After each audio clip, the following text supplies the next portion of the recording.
on behalf of Macao Tourism, are presenting hosts for this afternoon's invigorating webinar. As many of you already know, we're dedicating this afternoon to hear about unique experiences and unique planning events from Macao. And we'll do this through two interesting panel discussions, which I'll tell you a little bit more about as the time comes. We'll be addressing some of the challenges that our planners have experienced while working in Macao, but also jointly exploring with Macao Tourism what the opportunities are for this versatile and fascinating destination, and what we're terming as a revival phase for the destination events industry in India, and how the planning community in Macao can really work together in this phase. So we know that there are still restrictions in travel, in events, but I would encourage that we strive from this event to take out how to be better prepared when the business does return. And of course, the happy occasion of discussing the distinct characteristics of Destination Macao and how we can really partner in this journey. So without further ado, I think it's time to bring on my first panel.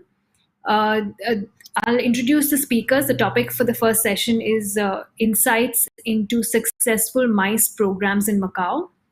Join me in welcoming my speakers for this session.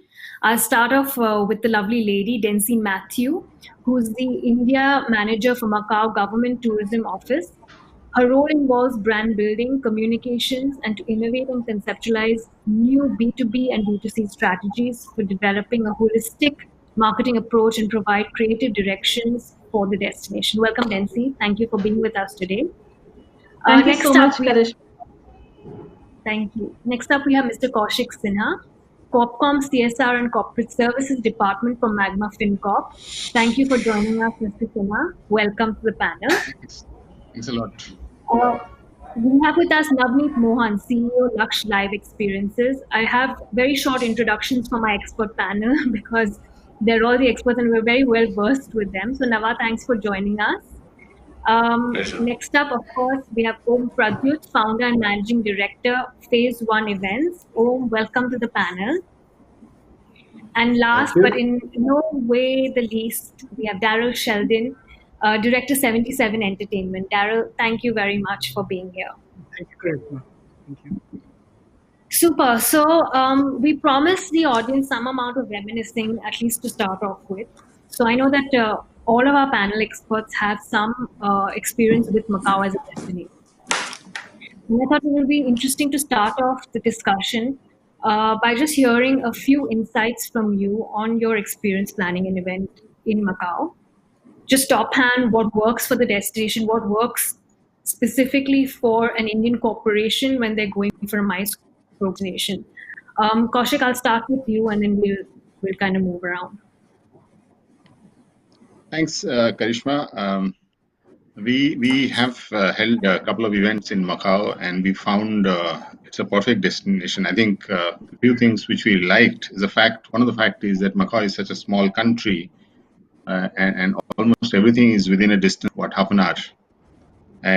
So that's something that for any event organizer, that's a dream because events, you need always, irrespective of how well you are prepared, you will always come across some last moment requirements. So Macao serves very well from that. I think we have held one incentive trip and I was part of a corporate conference that we had held there. The other thing that we liked, typically when we do a MICE event, we look at good hotels, we need good banquet, we need food that serves our appetite, and we need great nightlife, entertainment, etc. What I personally liked about Macao is the fact that it's a very good blend of Oriental and Western. So you have Chinese as well as the Portuguese influence. Some of the attractions like the church, the St. Paul's Church, is something that I really liked. Incidentally, when we were there was some festival that was going on, very, very colorful Chinese festival. I think Festival of the Dragons is something that was going on. Lovely festival. We loved it. going, we had heard, before I went there, I had heard nation, so about the casino and all, and it was an experience. I mean, I lost some money though, it doesn't matter. And the other thing which I liked is, people speak English quite well. So English as a language doesn't have a barrier there. In some countries, we've had, China especially, we've had issues with local people understanding English. Some harrowing experience we've had, but Macau was good. The other thing I liked about Macau is it's safe. It's kind of very clean, and I mean, as a destination, you really like some of these things that I mentioned. So our experience overall with Macau was fairly good. When I went there last, I had to go via Hong Kong, and that trip was quite enjoyable. We took a jet, Kotai jet from Hong Kong, and then we reached Macau. The immigration was quite peaceful. One issue which I faced was, we got delayed when we came back from Macau to Hong Kong, but it was not really Macau's problem. I'm told now you have flights from Singapore as well as Bangkok. You don't have to go via the mainland China or Hong Kong. So that's something which is welcome. So when I go back again, obviously these things will play a role. Overall, I would give 9 out of 10 to Macau as a destination for MICE. Thanks. That's great. That's great. And actually, you've really touched on a very important topic, which we will speak about a little more later, the connectivity. And we have a few comments there from the rest of the panel as well. I'll move to Om. Om, if you can take us through some of your experience. I know as a planner, I mean, it's so delightful to hear from the corporate himself when their requirements and their ambitions for such a program are really fulfilled by a destination. But I know in the planning end, we look at a few more aspects, and I know you have some experience working in Macau, so if you can lend a little bit on those insights.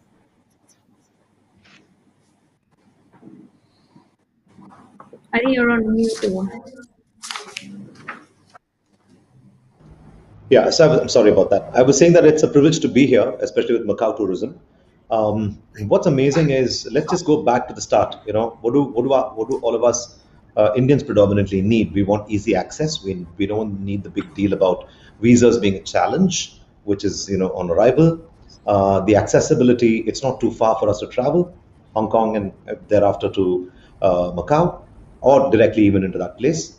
What's most important, you need a great nightlife, you need great convention centers, you need great hotels, a little bit of culture, architecture, history, cuisine, name it. I think everything, it ticks the box for everything that one needs, Macau. Love everything about it, and I've always had some great experiences. We've had sizes of more than 2,000 people, down to about even 80 people that we've done events for. And never has it let us down, because people at the end of the day, after a serious convention, after a big conference, want to go and really let their hair down. You talk about the kind of cuisine that you have, the food. You have everything from around the world that's on a platter. Well, I believe that Macau, the world believes that Macau is the Vegas of the East. I think it's way more than that, because I love the culture. And what's even more beautiful is that the Macau tourism and their event partners are so innovative. Discover the city almost like an amazing race. You go through these beautiful methods of using these tablets, discovering the city so much more beautifully.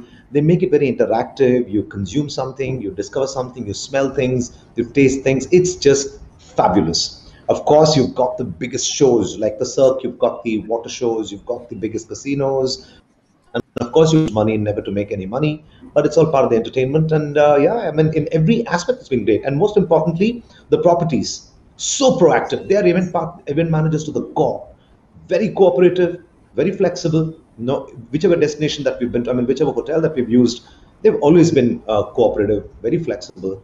I think we've had great experiences, great technology, great everything. It's a dream for any event management company to do an event in Macau for all the good reasons. I can't wait, and I think with all the plethora of the digital fatigue that people have gone through, people are dying to get out, and I'm sure Macau is going to be one of the places that we're going to jump into already. So that's my experience with Macau in a nutshell. Super. Thank you, Om. Kaushik, do you want to add something? Is that a finger? Yeah. I think you're on This mute. would, So if you I want mean, I to. mean, Densey would love it. What I will say now, the last trip that I went to Macau, we were in Macau in August, and 20 and 5th August was our Independence Day. The group members, we assembled at the Lotus Square, and we were singing Jana Gana as loud as we could. And what we really loved about it is the fact that a lot of local people, mostly Chinese, they also clapped for us. It was an emotionally charged moment, something that will remain with us forever. Wow, that Amazing. sounds really good. And I Thank love the you. experiences that both you and Om have had. Yeah, thank you for sharing that. Darren, I want to move to you, not to dampen the spirits. Of course, I know that because you're here, you have also had great experiences in Macau. But just to bring in some more, some more aspects of what is really required as a planner from India for a large corporation. There are certain challenges I know as well. I thought we could speak about them and jointly see how we can turn those into opportunities for one. So I'll hand it over to you to kind of give us some insights on your experience as well. So, Karishma, before I go to the challenges, Kaushik and Om were very kind enough to describe it the way Macau is. But, the thing for us as a planner, why we should love Macau is we are experiential planners, right? We believe in giving experiences. And there's no better experience than to give Macau, because you fly somebody into Hong Kong, then you actually take them on a hovercraft, and then you pick them up by a limousine. You take them into the most opulent hotel, and when they're guided into the most amazing suite, you've won the heart of the client over there itself. You don't need to do anything more. So before you actually go into your first day and your convention or something, uh, you've kind of set that expectation, and people they've not seen something like that. Like if you go into the Venetian and you even take them to the shopping mall, or you take them into the gondolas, or you take them, that experience itself is been great, And like we said, what, like Kaushik said and Om said, finding convention centers for large movements for us is always a challenge. But when you go into places like that, you have multiple venues. They tell you want what, 50,000 square feet, 100,000 square feet, everything's available. You can pick and choose the way you would want to. The event managers on site are brilliant, like Om said. The suppliers are great. So, you could give your crowd. We've gone with crowds like the same big 2,000, 2,500 people, and you can just let them loose, and each one has something to do over there. So it's brilliant for that. So then see, great location, and it's the easiest when we're doing a large convention. Macau comes out as the first name or first destination as a choice. Uh, Challenges, well, I didn't really want to talk too much about it, but yes, of late, if you see, there were a little bit of challenges in terms of the visas, and a few of the guests getting detained in Hong Kong, at the immigration. Things that where we got to understand that they want you to go through mainland China, or they don't want to go to transit through Hong Kong. So we did face a little bit of challenges out there. Immigration sometimes can get a little bit of challenging, like when you have a larger group, you want to give experiences like where you want to have a dedicated immigration counter for your group, uh, where it just adds a value add to your client, which sometimes at a Hong Kong might not be possible because of the sheer number of uh, passengers that they see transiting through Hong Kong.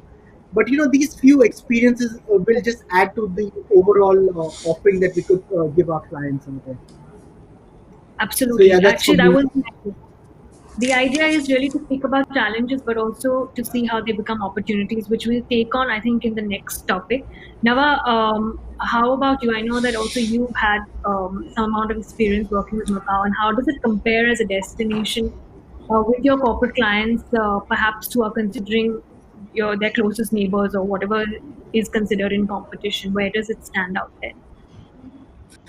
I think pretty much everybody's covered everything about Macau. I think it's one of my favorites because I've done more recce's to Macau than events. So I pretty much know every corner of Macau and some of Are the you islands calling around it. personal trips recce's now, Navneet? Not really, yeah. I mean, I'll be honest. No, they were not. But yeah, Occupation so as yeah, I've well. had the privilege of actually exploring a lot more than just Macau. Macau. I've taken boats outside, and that's what. See, the primary thing I had to say is there is something about Macau which is exclusive, right? When you hear the name Macau itself, it just it just takes a different step, completely different from a Hong Kong, a Singapore, or a Bangkok or a KL. There is some bit of exclusivity that comes into play.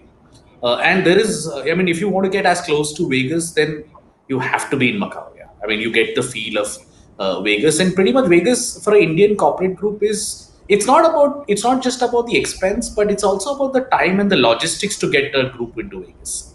So I think there is a lot that Macau offers that way.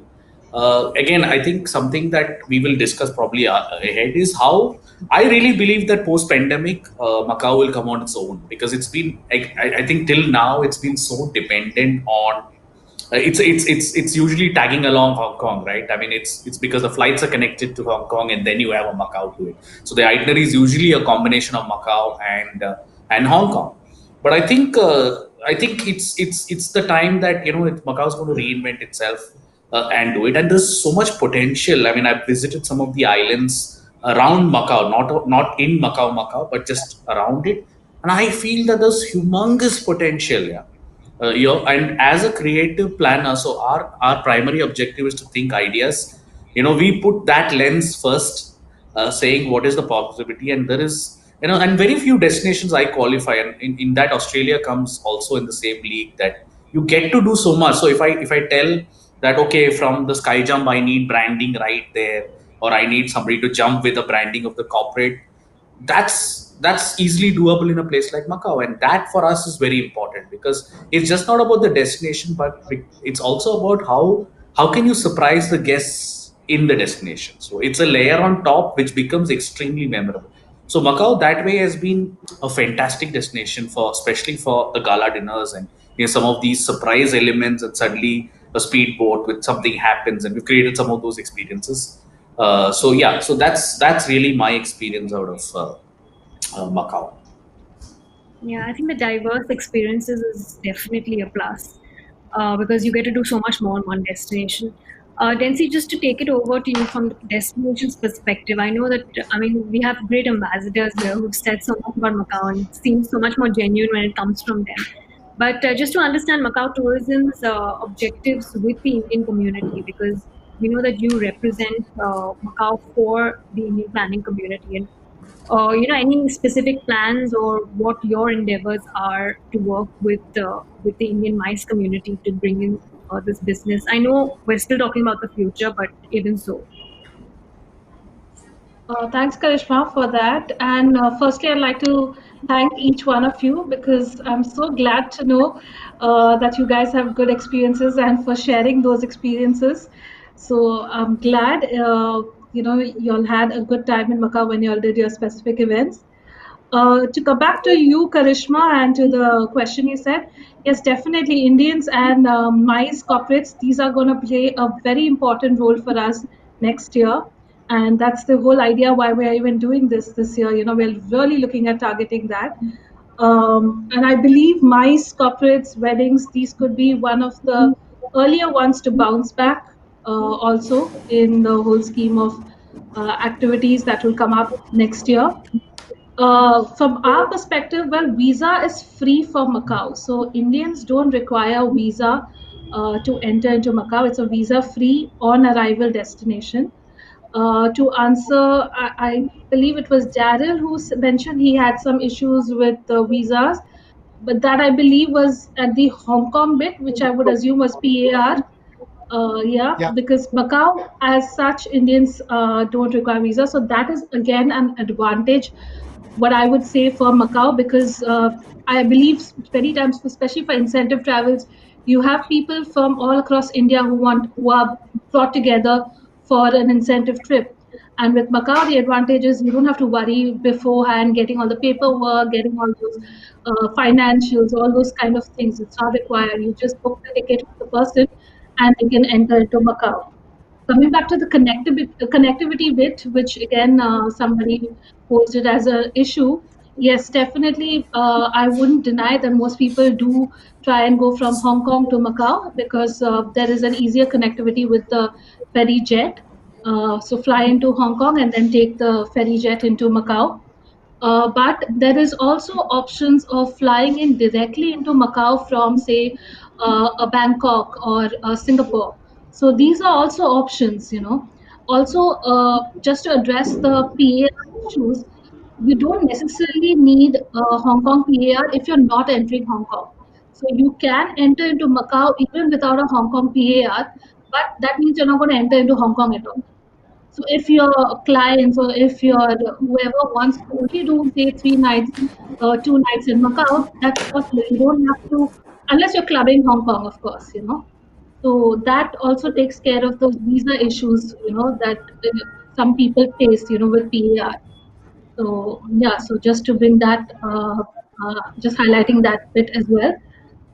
From our side, we're definitely looking at supporting corporates as much as possible. Currently, also we already have a stimulation program which we are offering corporates, and the program, the incentives range anywhere from you know, for group sizes from 40 to 100, and the incentives are anything from gala night to a half day city tour.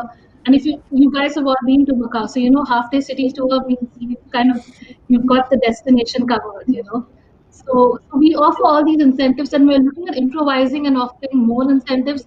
So we're definitely looking to get feedback from you guys as to what you all would require to get your clients, your corporates to come to Macau. So yeah, we're constantly working and improvising on that, and we will constantly do that as well. But we're definitely there to support.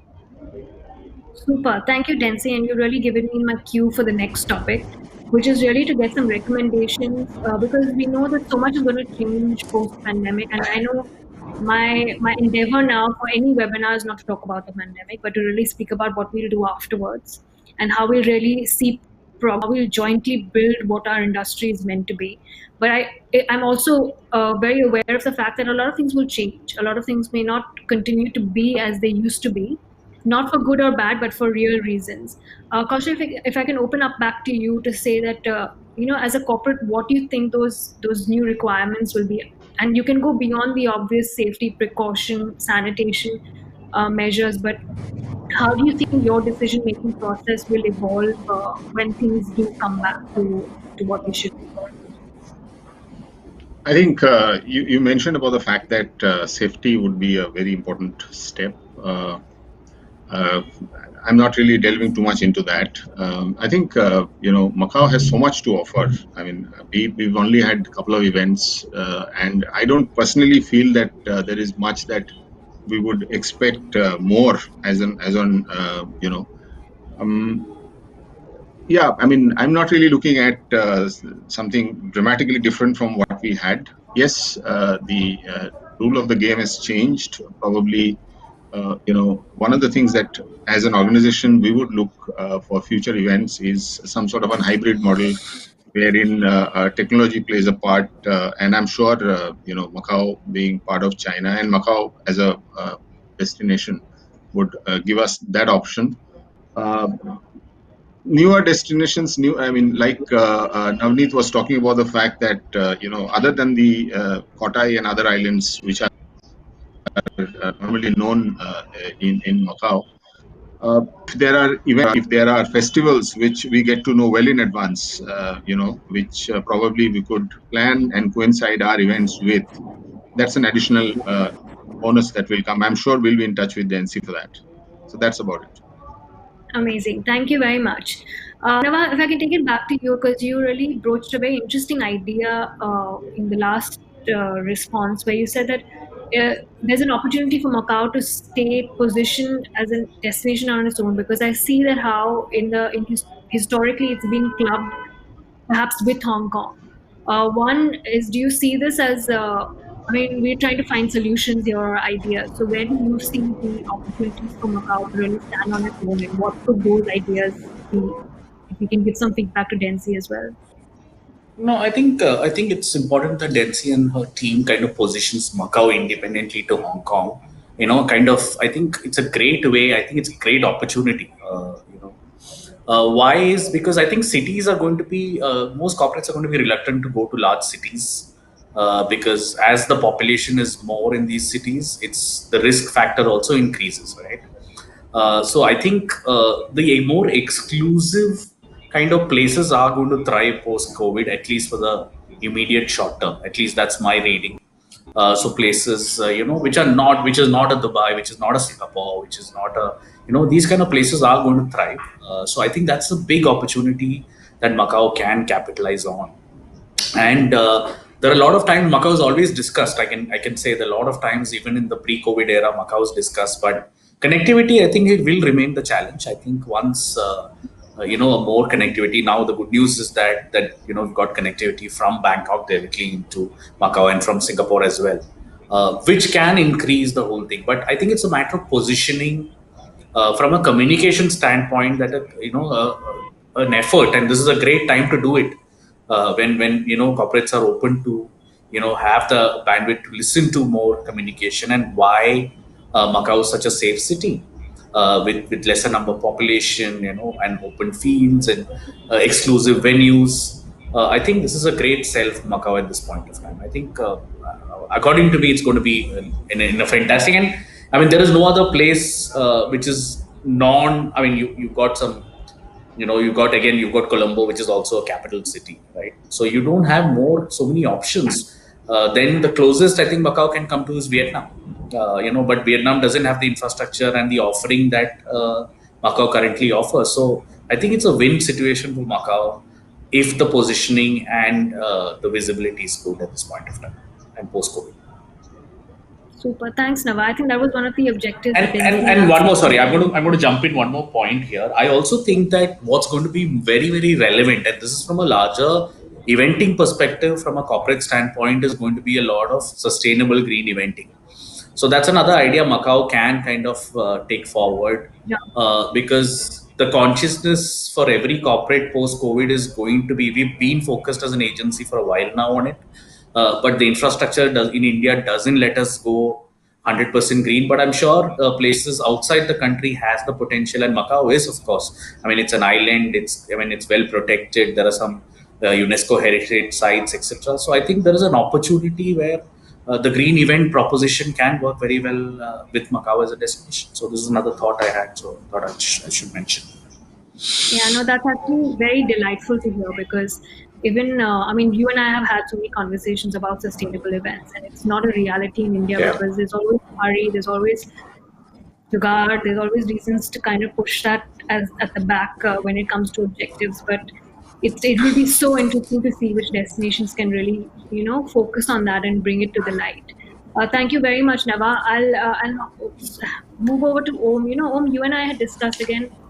I'm bringing up some amount of insights from another webinar, but we spoke about how partnerships and relationships post this pandemic and COVID will really determine the success of a destination, and how they will then become partners to us as Indian planners when we start working with them again. And I know I don't want to restrict you to that point, but you said something very interesting there. So if you can, highlight that, and also the other opportunities you see for us. Sure. So let me straight away sort of tell you, I'll respond to what you just mentioned. And thereafter, of course, I have a couple of things to sort of talk about, which I'll establish.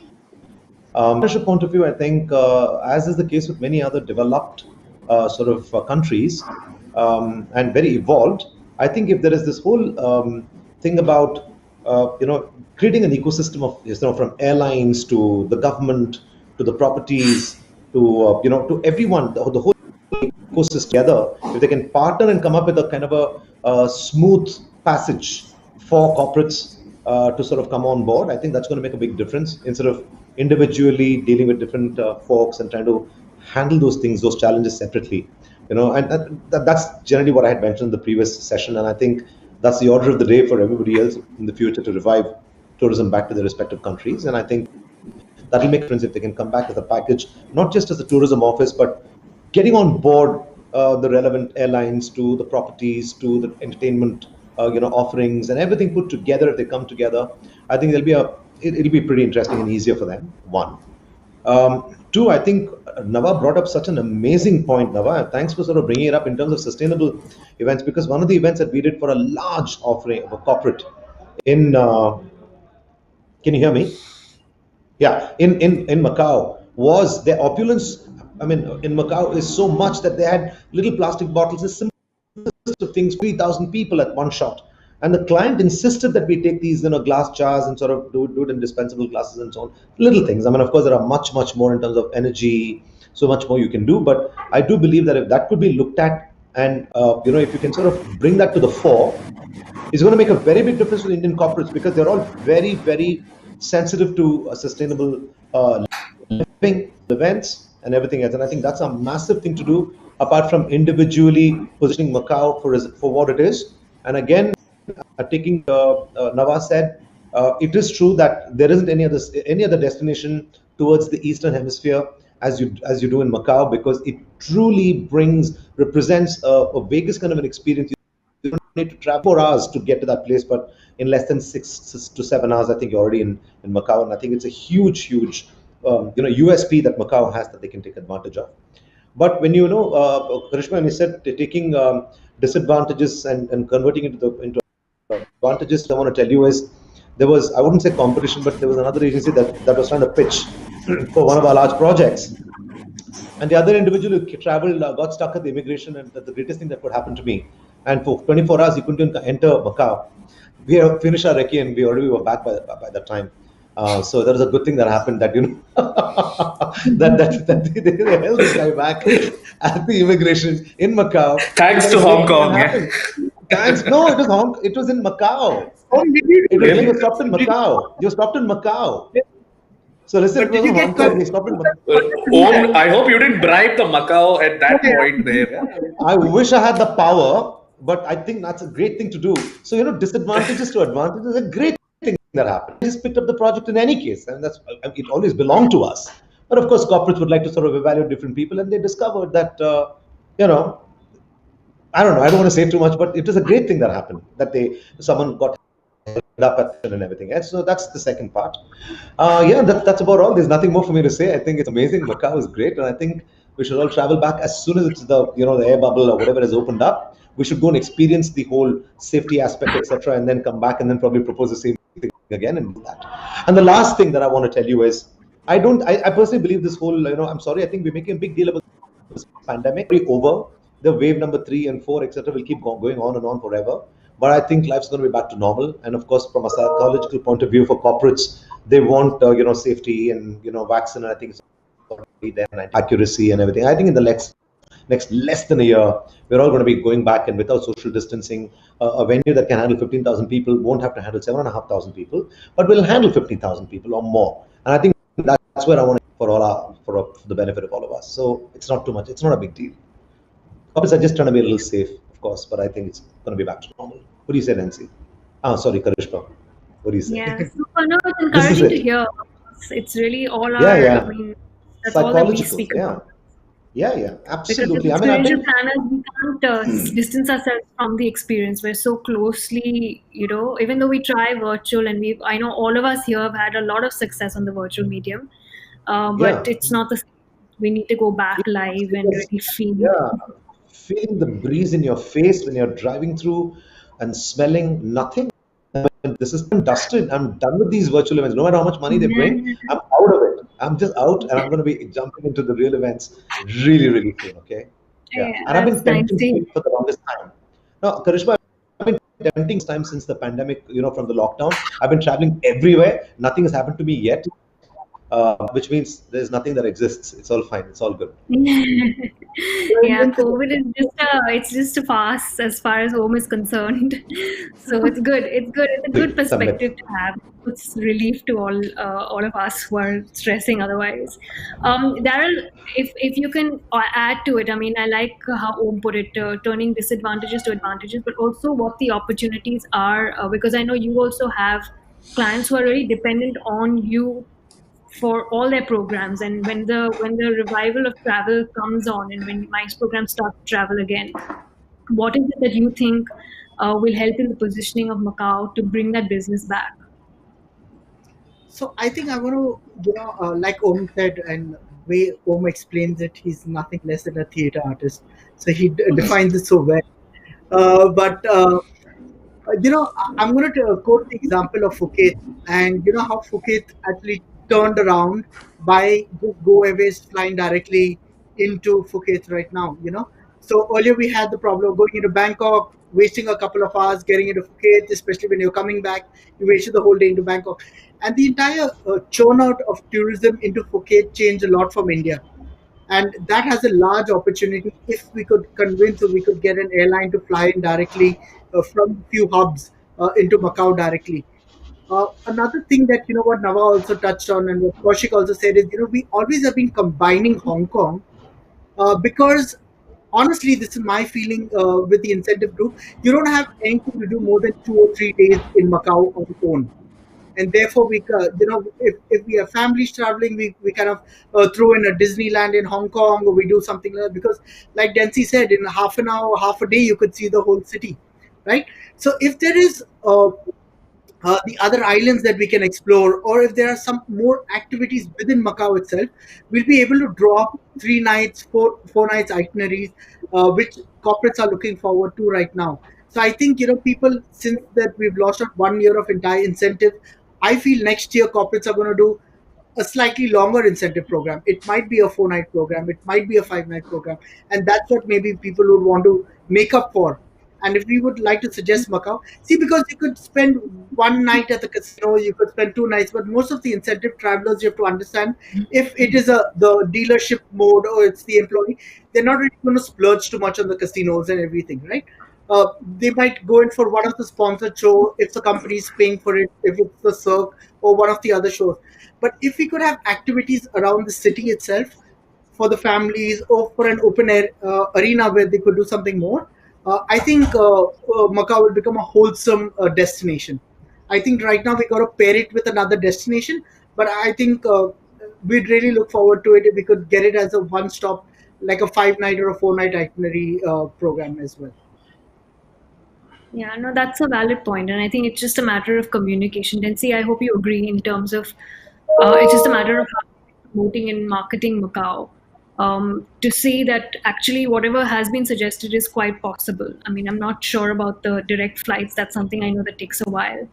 But I mean, just your comments on the suggestions and what you feel, if those are actual potential areas that we can work on. Yeah, absolutely. I think all the feedback that I've got from all of you gentlemen is very positive, and I like the fact that you're looking at getting more opportunities for a destination like Macau and suggesting these things. So we definitely are working on some of them already.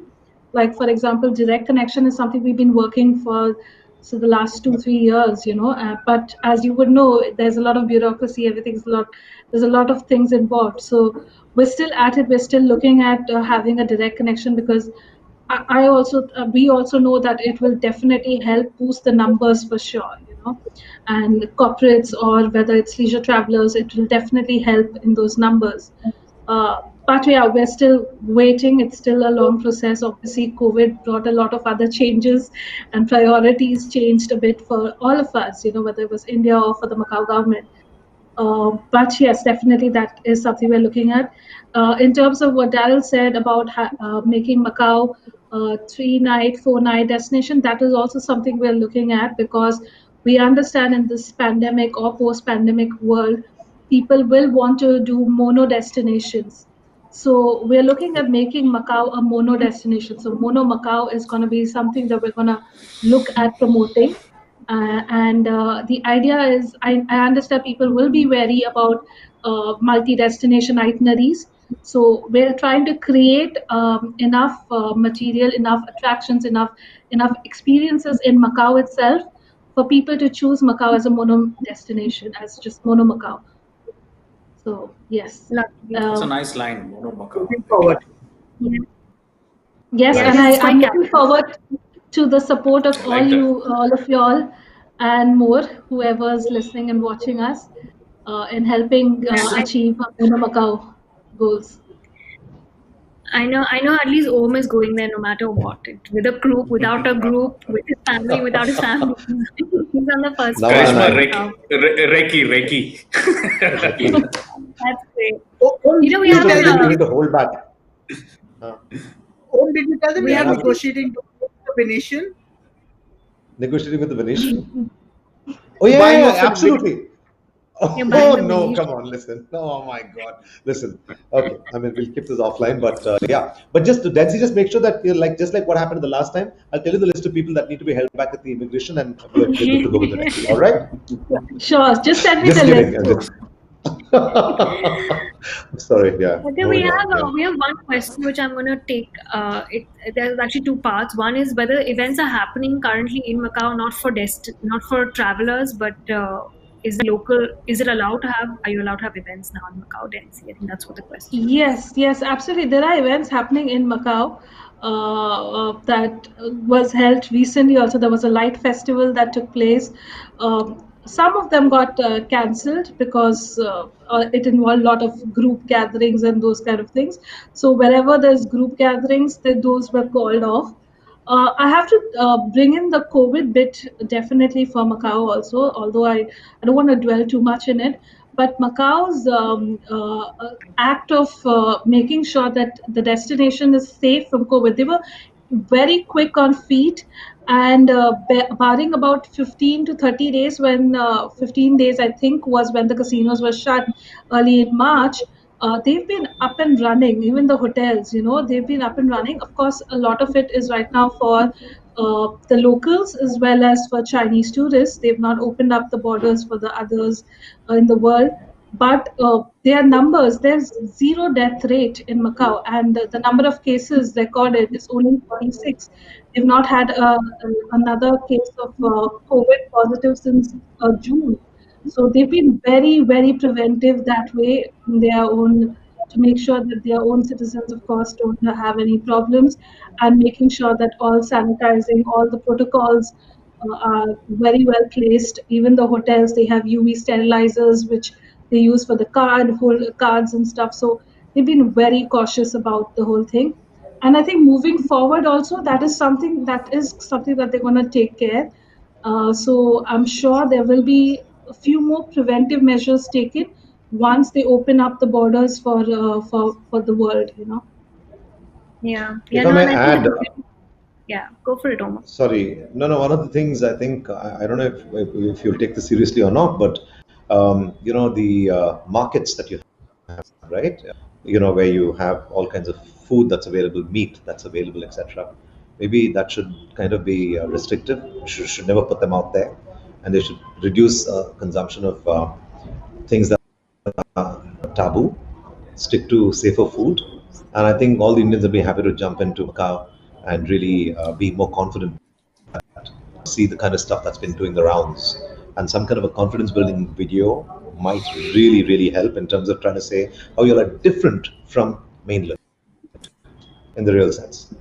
Might be, Yeah. We not for actually sure. do have a COVID video which was put up to show the preventive measures that the destination took, to fight back. But I don't think that's the video. We have it on our social media pages, but definitely we can We post it. share that with you guys also. Yeah. So do have a Yeah. look. That video gives you a lot of information of all the kind of precautions the destination took, and they sprung into action quite immediately. They had a COVID Super. response team and stuff. So yeah, that helped to maintain the numbers to a very low number. Yeah, Yeah. and I also think the communication of that and that really helps, creating awareness, Yeah. because sometimes that's all it requires to kind of build confidence back. Uh, Yeah. Yeah. there was question to the extent of the larger sized groups that Indian planners have taken to Macau. Darrell, you had mentioned a very big. Actually, everyone mentioned big groups. So, what is the typical size? I mean, I don't know if that's relevant now, but still. I don't know if that's big enough, but we did 3,250 people 2.5 years back.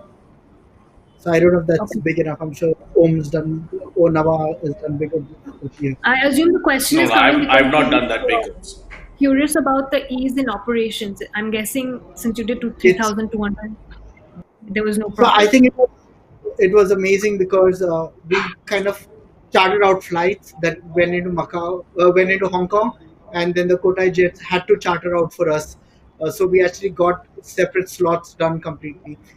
That's when the hotel also played a large role, and the tourism board played a large role and helped us get these timings sorted out, ensuring people got to the venue on time. The check-in procedures were seamless. So I think it was a great coordination by all the departments to help the operation. Amazing. Scale is never the You problem had in Macau. No, it's never been a problem. Scale is never a problem in Macau. They've got the resources to manage that. They've got the logistics. They're very good. My size was about 2,500 people, but that's fine. I mean, it was still very spectacular. And one of the advantages that I think all of you have in Macau is because of the infrastructure that you already possess, which is so massive. If someone's going to be really particular about the social distance kind of stuff, you can easily, even if it's 5,000 people, you have venues that can take 10,000 plus people, where you can still make them, like social 1,010 seating or whatever else it is. You all are ready for it. You don't need to struggle for space. That's something that all of you have, and I think that's an advantage. We've never had a problem. Scale. Yeah, the only thing is, of course, the pricing. I hope all vendor partners slash whatever it is are going to be more sensitive about the price points for the kind of money that one has to spend for for the technology, tech and infrastructure that we need to rent out. Hopefully, they're going to reset the numbers and make it comparable at par with other markets, and I think that'll make a difference for no matter how much a corporate wants to travel or how much anybody wants to make things happen in Macau.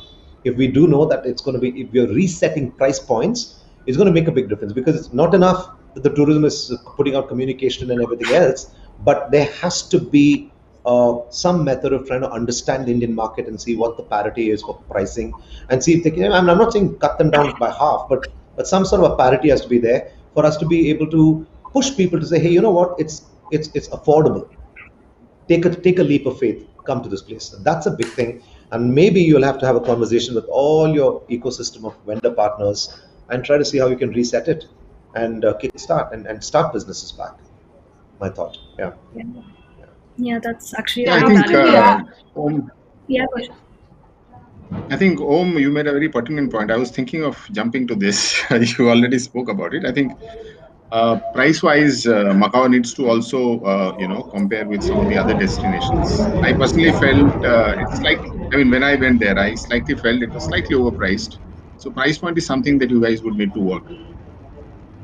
Yeah. No, let's no, see. definitely this feedback will definitely be taken back, and where we are going to be closely working with everybody from the hotels to the Yeah. operators, all of it, because yes, definitely in this current pandemic scenario, everything has become more competitive. Also, every destination, of course, wants a Yeah. piece of the pie, so definitely we're looking at doing that. We've already started, we've initiated, we're even looking at initiating some new incentive programs, so we're looking at all of that. Super. Thank you. I think we have, actually, I wouldn't take another question just because we should wrap up. But Kaushik, I had just out of my own curiosity, um, is it even on the books travel right now for Brits? I mean, what are you guys thinking in terms of or is it No. just going to be post pandemic? So I have been chatting with a lot of my friends in the corporate. The groups are currently not happening. Um, most corporates have adopted to a digital mode of conferencing and meetings. Uh, Everybody is kind of saying the same thing, is that we are waiting with bated breath about the vaccine. And as on date, as on 1st of October, people are probably looking at resuming the international groups by end of second quarter to beginning of third quarter of next financial year. But domestic groups are happening. In fact, in my organization, we've done some smaller meetings, within the cities that we are present, like Bombay, Delhi, Hyderabad, Calcutta, and stuff like that, but not the larger groups. And I mean, COVID in a way also has paved way for exploring the digital. So larger groups we are trying to do through the mode. In fact, in one of the meetings I was mentioning that we've just had two events. In each of these events, we had nearly 3,500 people participating, entirely done on digital. Yeah. I think that's an advantage that we take from this time to the when we go on ground again, to really take advantage of the communities we built through the pandemic. Because I know even our events have not had such a live audience, but the digital platforms really allow you to bring those people together. So I Yeah. think that's all we have time for. I'd like to thank each and every one of Karishma, you. I just want to add a point on some of the feedback I got, just to add on to what Kaushik said. See, the revenge spending is going to take place. I think that's a sense I'm getting from most of my clients. There are clients who had scheduled 2020 incentive trips abroad. They are saying they're going to do 2020 and 2021 together, in the sense two destinations instead of one next year, hopefully. So there is a fair sense of optimism in that side, that when it comes back, probably, I mean, we might not be able to handle work. So I just want to give that. At least I got a sense from certain specific high spenders that they want to, and the fatigue is going to be too much to handle. Digital fatigue. I really feel that the fatigue, it's just the beginning. Right now, everybody, the numbers are all showing great numbers. See, ultimately, we shouldn't forget that our business is an impact business. It is not reach. You reach 5,000 people. If your conversion and the impact is not even 5%, then why are we doing it? We've always been an impact business. So I think there is a digital will serve. There'll be a hybrid model for sure. But when it comes to especially incentive trips, I think people are just waiting to get back here. So I think that's good news for all of us, as well as for people like Denzi. For So I just sure. wanted to add that my That's a great perspectives. note. Actually, that's a great note to end on as well, because it is Yeah. it is very hopeful. I know we are all revving for that time. So on that very note, I'll thank you all again. It was a pleasure to have you all here. Thank you for being such great ambassadors for Macau. Thank you for all the feedback. And I know Densi shares my sentiments when we're very grateful for all the insights being exchanged. Densi, if you have any last words, otherwise we'll move on to the next session. Yeah, I just echo the same sentiments, Karishma. Thank you, guys. Thank you so much for your wonderful experience, share your anecdotes, everything. Especially Om, I'm waiting for the list. Please send it. But yes, we're waiting with, we're really looking forward to having Indians come to Macau. We're waiting for the borders to open, for the pandemic to subside, for the vaccine to come. There's so many things. I think, like Nani said, there's a fatigue of digital, and that's all for all of us. So we are Yeah. also waiting to travel somewhere and go and experience. So yes, let's hope next year everything goes smoother and we Thank can you. forget whatever phase, this digital phase we are in right now. Yes, If there are thank 60 you seconds very more, much. Karishma, sorry. If there are 60 seconds Okay, more, I'm go sorry. for it. It's like become a nation. I'm sorry, but listen to this. I think Yes. less is more. Density. Until you get the big volumes, right? I think you're creating these very unique 20 people, 50 people kind of experience that are very luxury oriented. You're going to really find a lot of success. We'll be able to push for a lot of these, and that'll make a big difference to all of us. And of course, I want to collaborate with Nawaf for and of course Daryl with the larger groups that he's saying they're going to be binging to kind of share between the three of us. We'll collaborate already, and Yeah, as that's long as about you it. don't put our names in the list, it's okay. You know, hey, Done. I Kaushik, love the mono Macau term, yeah, Mudensi. I think it's fabulous. I love it. Mono Yeah. Yeah, Thanks, me Macau. guys, too. and I hope that's something that you all will take back and push next year. Sure, Yeah, yeah. sure, Mono Macau is what we look forward to. sure. So, Thank you. I'm gonna. Excellent. Thank you. Thank you very much. And I know we've heard so much from our brilliant ambassadors from the industry about Macau. But to take us through a more formal presentation, our next session is by Parita Upadhyay, the Deputy Manager, PR and Digital Marketing for Macau Tourism. And she'll be taking us through some amazing Macau moments. So we'll get to learn a little bit more about Macau in the next session. Thank you very much. Thanks. Thanks thank a you. lot. Thank you. Bye. Bye. Bye.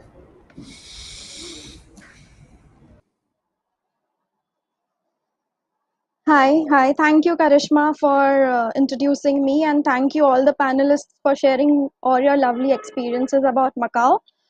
So, let me start with the presentation. My name is Parita, and I'm from Macau Government Tourism Office, India.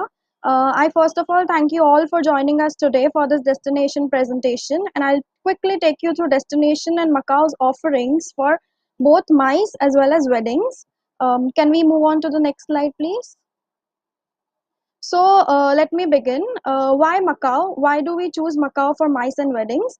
So Macau is a destination which is known for its culture, vibes, and festivities. It is a destination which has got great meeting infrastructure and exceptional venues. So can we move on to next slide? Our destination tagline is Experience Macau Your Own Style. So, Macau is known as one of the world's most exciting destinations for all the styles of traveling. So, especially for providing all the amenities for both your MICE conferences and weddings. So, for all the kind of event experiences you want, Macau has it all. And there are a lot of reasons which are very exciting to choose Macau as your next destination for MICE as well as wedding. Can we move on to next slide, please? So highlighting some of them. Firstly, easy connectivity. So with ease of connectivity from Hong Kong airport via ferry as well as bridge, Macau can be easily reached from India. I will highlight more about connectivity in Macau in the upcoming slides. It's got modern infrastructure. Macau is one of the Asia's most up-to-date city. It has got great connectivity. Nearly everything is easily accessible. Travel time is simple and short, so all your guests can experience it all no matter what is their time frame. Also, most of the hotels and venues are well equipped with modern amenities like Wi-Fi, so infrastructure wise it is very well developed and forward. Macau is a visa free destination for Indians. You do not have to stress about applying for visa or any paperwork. Your client does not have to take stress about anything. There is no hassle, so it's very easy destination. Speaking of the gastronomy, with plethora of food options available, Macau offers extraordinary food experiences. Macau is called a city of duality because you can see a lot of Asian as well as Portuguese culture, European culture in Macau.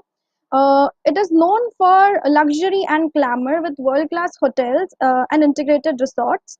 So, just to give you a quick fact, Macau has more than 38,000 guest rooms to accommodate visitors for both businesses and weddings, and more than 150,000 square meters of versatile, technologically advanced meeting space is available to assist in all the international conference and gatherings. Also, I would like to highlight one more point, which is safety. So, Macau is one of the safest cities in the world. One can feel secure wandering around Macau during day or night for women as well as children as well. Can we move on to next slide, please? So let me tell you a bit about Macau. Next slide. So the languages spoken are Cantonese and Portuguese. However, English is also widely spoken, and most of the signboards in Macau is in English, so that everyone understands English very easily. The currency of Macau is Macanese Pataka. It's the official currency. However, Hong Kong dollars are widely accepted. The time zone of the destination is 2.5 hours ahead of Indian Standard Time. Can we move on to next slide? So speaking about the connectivity, let me tell you more about connectivity to Macau from India. Currently, the best way to travel to Macau is via Hong Kong from India, and then you can take ferry from Hong Kong airport itself. So there are direct flights to Hong Kong from about 6 cities in India. These are the stats which was before COVID. So it might have changed post COVID, but I'm just giving you information about the stats which was before COVID. So can we get to the next slide, please? So you can go from Hong Kong, you can take a ferry to Macau. It is about 1 hour to 45 minutes ferry. And you do not need your PAR, Hong Kong PAR, when you take a ferry because you're not entering Hong Kong. You can directly luggage tag your bags from your Indian city of departure to Macau, and your bag will be seamlessly transferred to Macau ferry terminal. So in this map, you can see how you take the ferry and come directly to Macau. Can we move on to the next slide, please? So these are the type of ferries that ply between Hong Kong and Macau. The popular ones are Kotai Water Jet and the Turbojet. The ferry ride is very comfortable and sturdy. It takes about 45 minutes to 1 hour for to reach Macau. Can we go to next slide? So if you do not want to take ferry, you can also fly to Macau. The connections are from two of the most popular cities in India, which is Bombay and Delhi. So from Bombay, you have Thai Airways and Singapore Airlines. Similarly, from Delhi, you have Thai Airways and Scoot. So both the airlines will connect you to their respective destination, that is via Bangkok and Singapore to Macau. Next slide, please. So if you do not want to travel via ferry, you can also come to Macau through the Hong Kong Zhuhai Macau Bridge. So this bridge is the 55-kilometer bridge and it is world's longest sea bridge. It connects Hong Kong, Macau and China. However, to use this bridge, you will need your Hong Kong PAR.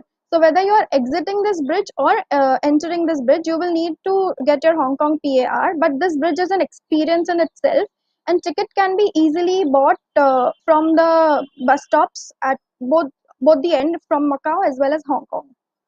Next slide, please. Okay, so Macau is a very easy destination to walk and explore. There is no better way to explore Macau other than foot. You can see most of the main attractions in a day's time by foot on Macau. And some of the main attractions which you should visit in Macau are Ama Temple, the ruins of St. Paul, Lighthouse, Sanado Square, Macau Tower. So all of these can be explored via foot in Macau. Next slide, please. So talking about some other experiences that you can enjoy. So these are some of the ticketed shows which you should which you can enjoy while you are in Macau. The shows are ticketed, but the experience is amazing. It's an extraordinary experience, each of these shows. And trust me, all your clients will be very happy after watching the show. It is 1.5 hour show, and these shows are like none another. Next slide, please. So if you do not want to pay for the show and watch, we also have some of the free shows. So these are the free shows which are spectacular as well. So again, 15-15 minute shows, out of which I'd like to highlight Performance Lake. So the Performance Lake happens at Twin Macau, and it is more like sound and light show, but the experience is fantastic. Also, it has a cable car that take you from from outside the hotel to inside to watch the show, and it's for free. um, Next slide, please. These are the schedule for all the free shows which is happening in Macau. Next slide. Talking about the activities for your MICE group in Macau, we have got a lot of activities which one can experience in Macau. Starting with activities at the famous Macau Tower, golfing activities, beach activities at Haksa Beach. We have hiking, karting, and golfing. I will be highlighting each of these activities throughout the presentation and how MICE group can leverage all of these while on their trip to Macau. Next slide, please. So in terms of nightlife, Macau is known for its nightlife, and there are several nightclubs in the destination. Some of them are Club Cubic at City of Dreams. Then we have Show House at Studio City Resort at Kotai Strip and Sky 21 at AIA Tower. Next slide, please. So shopping, Macau is known for its shopping experiences. Senado Square is the most famous place where you can find most of the shopping experiences. It also has a lot of brands. If you want to go for street side shopping, you can go to the Red Market, which is near the Taipa village. You can do some amazing street side shopping. But if you are a brand lover and if you enjoy a lot of shopping for brands, it can be done within hotel itself, because a lot of hotels in Macau has luxury brands available. Moving on, next slide, please.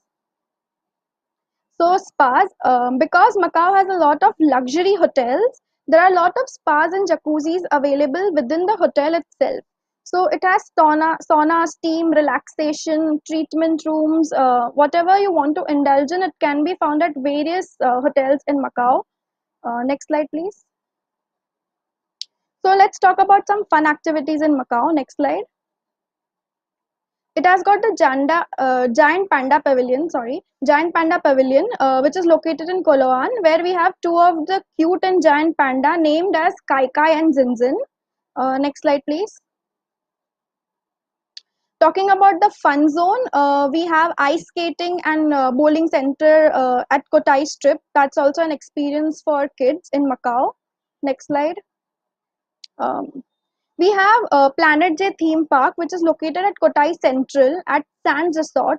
The Planet J theme park is world's first live-action role-play theme park, and this theme park has more than 200 whimsical games one must experience with family and kids. It's amazing experience in itself. Next slide, please. Then we have the Nam Van Lake. Macau's most fun outing has to be at Nam Van Lake. Located in south of Macau, Nam Van Lake is a leisure center on the banks of the lake that combines sports, creativity, and dining. Next slide, please. So talking about museum, there are different museums in Macau, like 3D Museum, the Sound Museum, Taipa House Museum, and the Macau Museum. The Taipa House Museum is basically earlier how Portuguese used to live. It showcases entire Portuguese lifestyle of Macau at Taipa House Museum. Next slide, please. Then we have the Macau Tower. Macau Tower offers world's highest bungee jumping at 764 feet high, making this jump as Guinness World Record for highest commercial bungee jump in the world. You can try this if you are not scared of bungee jumping, but if you are scared of bungee jumping, then we also have a skywalk. It's a thrilling walk around the Macau Tower. So it's basically less scarier than bungee jumping, but it's also an amazing experience because you have a harness on. So there is no doubt in falling. So it's itself and quite an activity for mice and wedding, both of them. Another great activity to do at Macau Tower is experiencing 360-degree revolving restaurant. The restaurant serves buffets, which is for lunches and dinner. It has got fixed menu, but it is global cuisine. So from Japanese to Italian, whatever cuisine you want, you can find it easily at the Macau Tower 360-degree restaurant. Plus, it's an experience because it's a revolving restaurant, so you get to see the entire Macau from 360-degree view. Next, please. Let me tell you a bit about the gastronomy. Next slide, please. So Macau has more than 400-year-old gastronomy experience, culinary legacy, considered as home to world's first fusion cuisine. It is called as Macanese, which is a combination of Portuguese and Chinese dishes. So here are some famous Macanese dishes which one must try in Macau, which is egg tarts, minchi, serradora, almond cookies, pork chop buns, and African chicken. Also, Macau is known as designated UNESCO City of Gastronomy. Next slide, please. There are several Michelin star restaurants in Macau. So there are 18 to be precise. So if your group wants a Michelin star experience, or if your wedding group wants a Michelin star experience, that is also possible in Macau. Next slide, please. Indian food is not an issue in Macau as well. You can find a lot of Indian restaurants which are there in Macau. Some of them would like to highlight is Golden Peacock, Goa Nights, Taste of India. Out of which Golden Peacock is a Michelin star Indian restaurant. It is at the famous Venetian Hotel. Next slide, please. So why Macau for mice? Next slide. So Macau offers a lot of activities for mice. It has modern infrastructure to conduct seamless meetings and events. It's got world-class hotels and resorts. It is visa-free and on arrival. It has variety of group activities and endless theme options. It has got venues which caters all the group size. Next slide, please. So what are some of the best places to stay in Macau? Next slide. So Macau basically has a lot of integrated resorts in Macau. So one of them is Sands Resort. So Sands Resort include hotels like Sheraton Grand, Parisian, St. Regis, Four Seasons, Venetian, and Conrad. Out of which Parisian has an Eiffel Tower experience. So you can go all the way to on top of Eiffel Tower, like the real Eiffel Tower, and see Macau from top.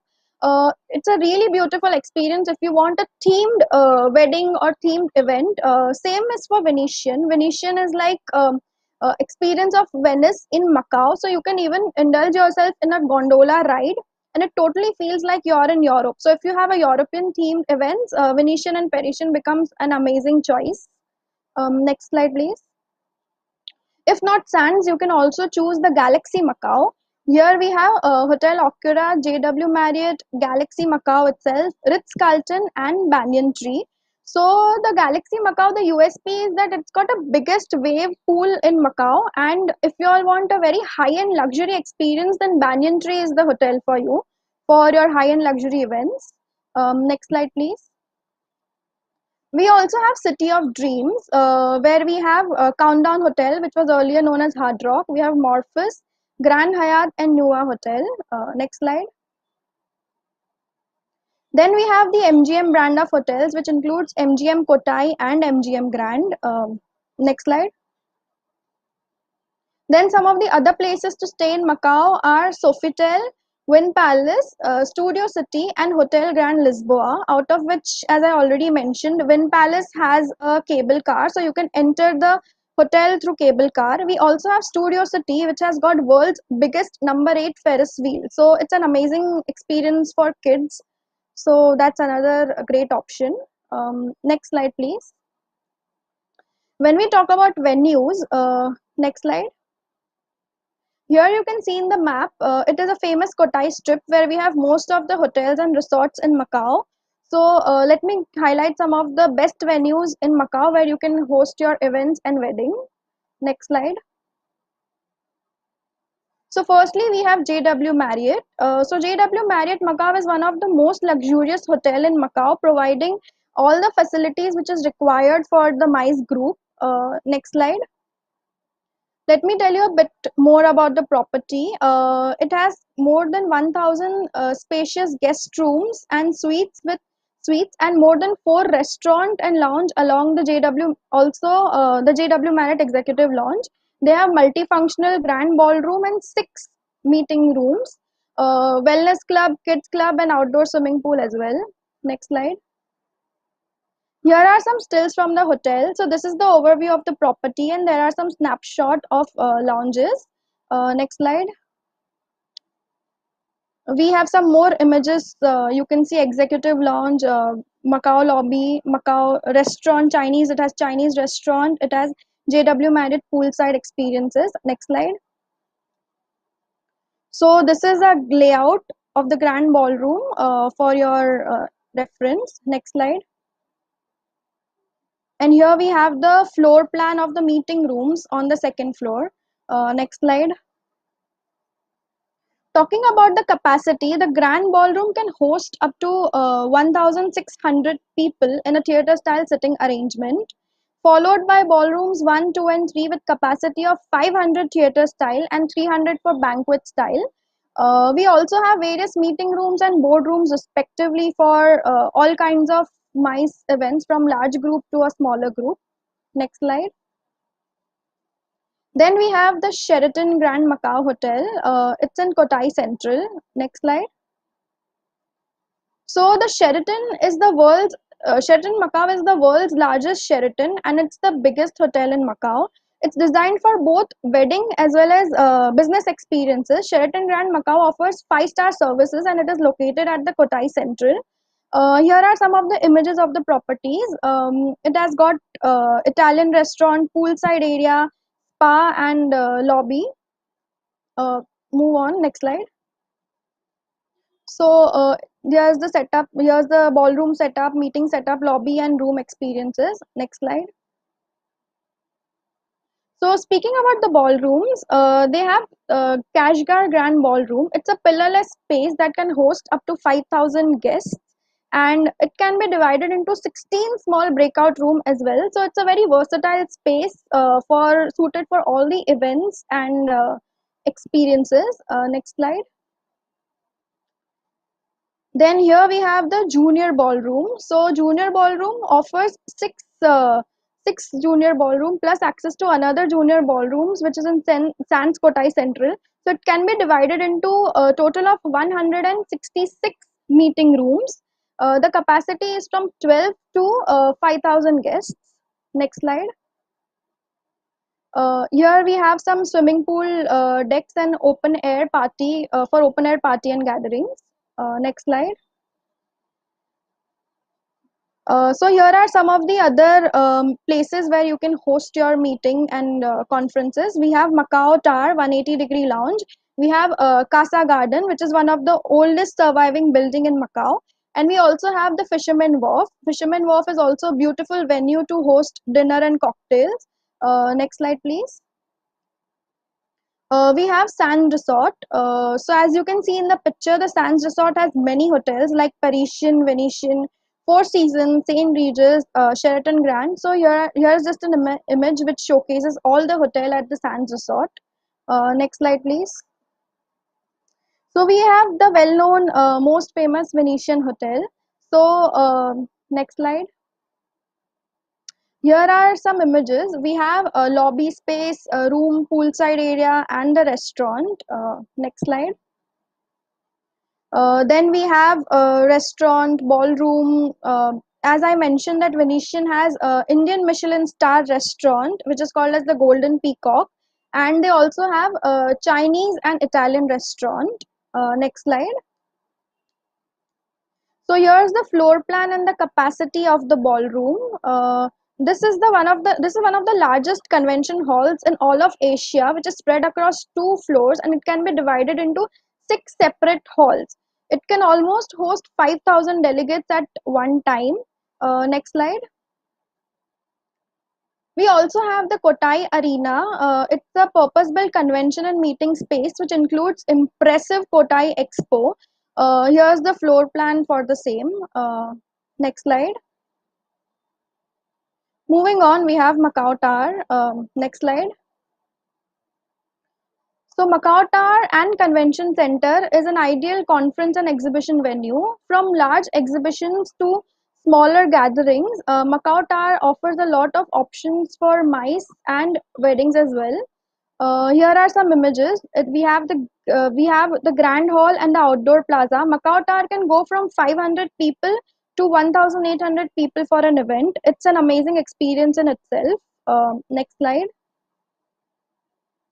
So, MICE and incentive travel. What does Macau offer for MICE and incentive travel? Next slide, please. We have an incentive program which is for MICE. It's a travel stimulation program.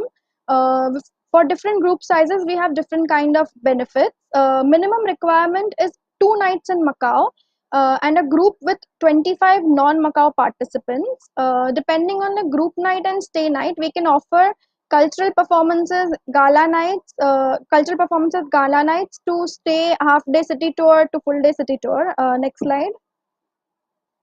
So in this slide, as you can see, we have mentioned the various benefits of the incentive programs. If your group size is 25 to 39 people, we support tourist information kit and souvenirs. If your group size is from 40 to 100, we also have cultural performances along with information kit and souvenirs. If your group size is from 101 to 300, we support the half-day historical tour for 4 hours along with information kit and souvenirs. And if it is 300 plus, then you can avail all the benefits, which is tourist information kit, souvenirs, cultural performances, and half-day historical tour. Next slide, please. So these are the type of souvenirs and cultural dance experiences which we give during the MICE incentive experience. Next slide. So here are some of the MICE corporates who had hosted their groups in Macau, and they had amazing experiences. From Maruti Suzuki to Asian Paints, they all enjoyed the destination experience in MICE experience in the destination. So with this, we have come to the end of the presentation. I thank you all for staying with me. Next slide, please. I thank you all for staying with me. If you all have any queries or if you need any details, you can contact us at mumbai@macaotourism.in. And before leaving, I'd like to quickly show you an amazing video of Macau, which will show you all the experiences Macau has to offer for MICE and wedding. Thank you.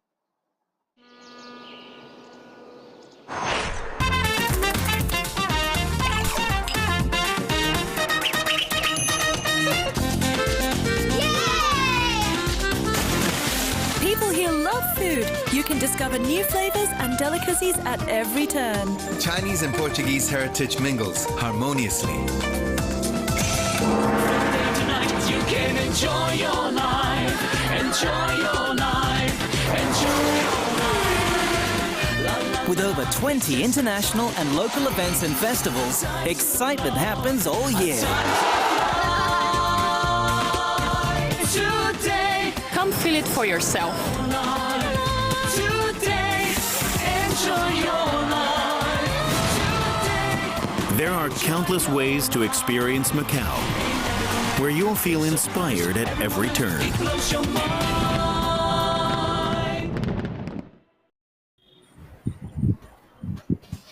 Thank you so much, Parita. I think that presentation really put into perspective what previous panels spoke about. I think, to see those visuals and really get the details of what Macau has to offer. One has really validated everything we discussed in our first session with our MICE experts, and now I'm so delighted to already have our expert wedding planners here. And I know that everything that you saw in the Macau video, the presentation, is going to now come into real experiences through our next panel. So let's continue our reminiscing of Macau moments and join me in welcoming and our speakers for this next session. I'll start with our lovely lady once again in case you missed out the first time we introduced her. Dency Matthew is the India manager for Macau Government Tourism Office. Her role involves brand building, communications, to innovate and conceptualize new B2B and B2C strategies for developing a holistic marketing approach and provide creative direction for the destination Macau. Dency, welcome once again. Thank you for being here. Thank you, Karishma, for having me here. Super. Up next, we have Vikram Mehta, the director of Empire Weddings. Vikram, thank you so much for joining us and taking the time out to share your experiences here with us. Thank you. Thank you for having me, and I'm looking forward to the panel discussion later. Likewise.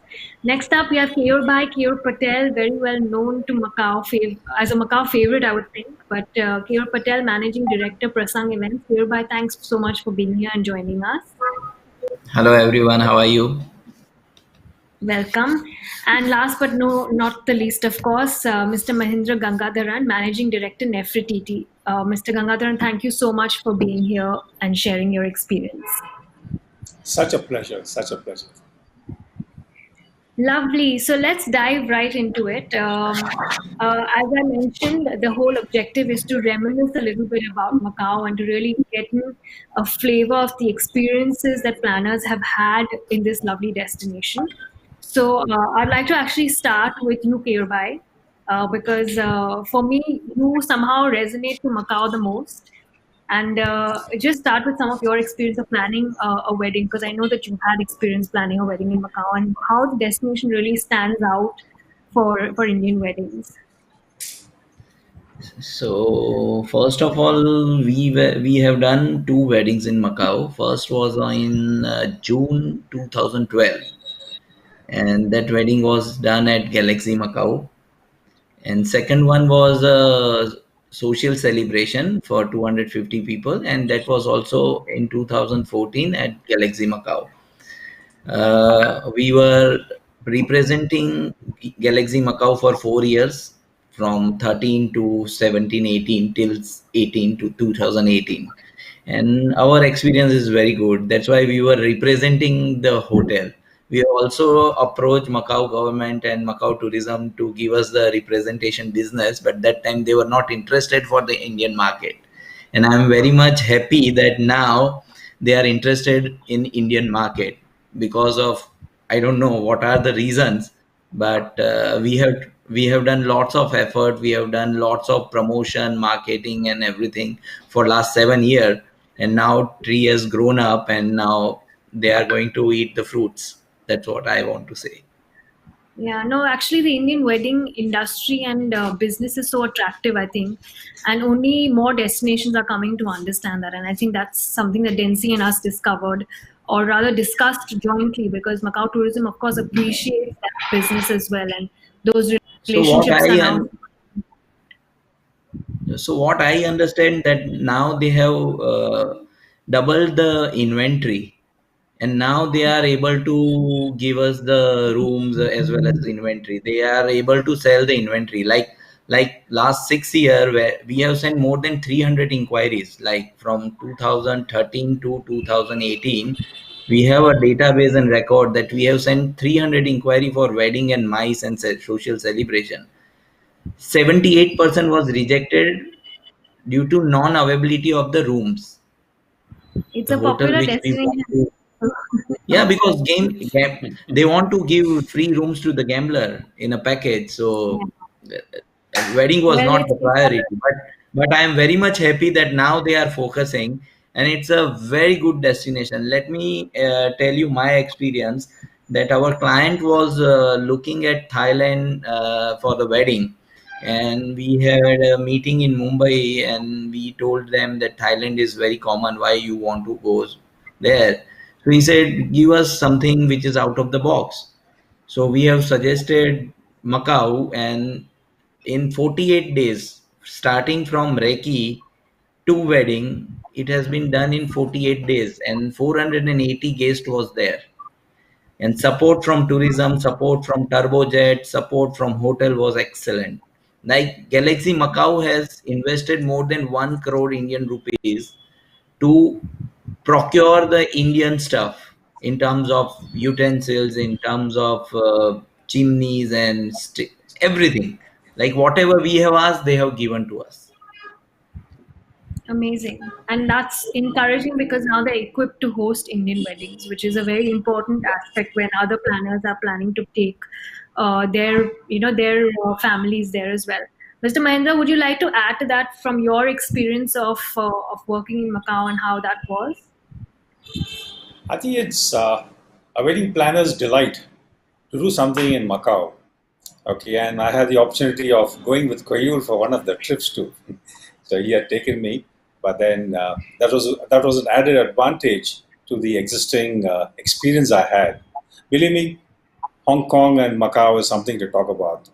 Every man and every woman who comes there, it's a delight. When I say delight, it's really a delight because it's just not wedding, but everything happens along with weddings, and it's when you go back and you go back with memories, a wonderful memory. At least I had some memories which we went back. It's like wedding, and then we really work hard. And when it actually comes to weddings, if you look at the logistic part, that's the easiest there in Macau. There's nothing you have to really break your head about the logistics part of it. Because everything is so well organized, and you reach the hotel straight. There's nothing to really work hard on that. I think that's the easiest part of it. And the warmth of the Venetian people there is something a wedding planner can really work. You don't have to waste money on themes because everything is built in. Everything is built in. Yeah. So I think it is an apt property of a world class venue to do a wedding there. Yeah, that's a good point, sir. That actually it has such great thematics that they lend so well to Indian weddings because we're always after the themes, and of course, what you mentioned about the ease in doing work there and connectivity. Great, thank you very much. That's a good one to start on. Vikram, would you like to add from your experience? As a planner, how did your client react to the destination? What were the real good points about Macau?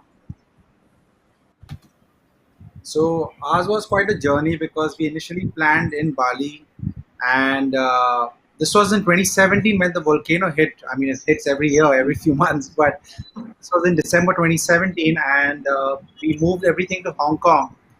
And as an extension, we kind of split our celebrations into 2 days, two venues. So we started with Hong Kong, and then we moved to Galaxy and Galaxy and MGM for. So that's how we moved it, and I kind of realized through that whole experience that I got a direct apple to apple comparison between Hong Kong and Macau in the sense of as a wedding planner, and I think Macau was considerably easy to work with. Also, of course, the fact that staying was better. Like I think you mentioned, well, it's easy to travel there. We had a really good experience in terms of what we did at Galaxy. And then we moved for an at MGM. Most important thing is to have including me. I mean, for a very long time for me, it was just a mini Las Vegas. It's clearly nothing to do with that. Frankly, in fact, I believe the revenues are what 4-5 folds more than in Vegas in sense of what they rake in. So that's a different story altogether. But Macau in its own is established enough to handle large scale weddings. And I think one thing that I always wondered after 2017 was why they don't pitch as much. Like Keyur said, he's sent across 300. I think what we experienced that even when we had to scatter, no one was really interested in wedding per se. So for us, it was more like a group booking, which we are doing in different hotels to accommodate our guests, and then we locked out of the banquets at one place. But I think seeing something like this when you guys reached out, I mean, I was very pleasantly surprised, and hopefully from 2021, the place can open, the shows can open for Indian weddings as well. Yeah, you're absolutely right, Vikram. It's actually something I think Densi and also her team here based in India has understood the value of. I'll let her comment more, Densi, just on your objectives and the importance of the Indian wedding market as well, because we know that Macau is now such an exciting destination for Indian weddings. Yes, absolutely. Thank you, gentlemen, for your lovely feedback and your observations on the destination. Yes, we're definitely looking at having a lot more Indian weddings, the whole big band, barat, baja, whatever it is that we need. We're looking to have all of that in Macau. Let's turn Macau into mini India with all the weddings, make it more colorful. So, yes, in terms of what you mentioned, Macau as a destination has so much to offer because, as you would have already done your events, the banquets are huge. Everything is larger than life in Macau. You can. There are 2,000 rooms, hotels. There are 500 rooms. Like the minimum sizes are like humongous and an average. So that way, I think what's great about Macau as a destination is you can have the entire family, both groom and bride, in one hotel itself. Which I know sometimes gets split because the hotels don't have enough room capacity. The other advantages is we are definitely open to having catering to Indians as much as possible in terms of food, in terms of logistics. Of course, Indians have always come to Macau. Macau has been a very popular destination, always generally clubbed with Hong Kong. So in that sense, it's not difficult for the hospitality industry or for the ground handlers to understand the Indian requirements.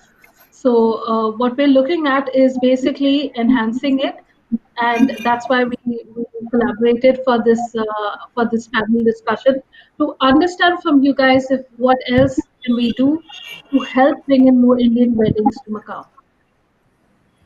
Lovely. Densi always helped me with my next question, which was exactly that. Kirba, if you can start off by, because you know the destination, you planned an event there, and now we know the reality of the situation. We're not talking about while the restrictions are still on, but in the assumption that we are preparing ourselves for when travel and events open up, what do you think your families will now prioritize, and how does Macau really shine for those opportunities? If you can just identify one, what the new See, requirements are, and yeah.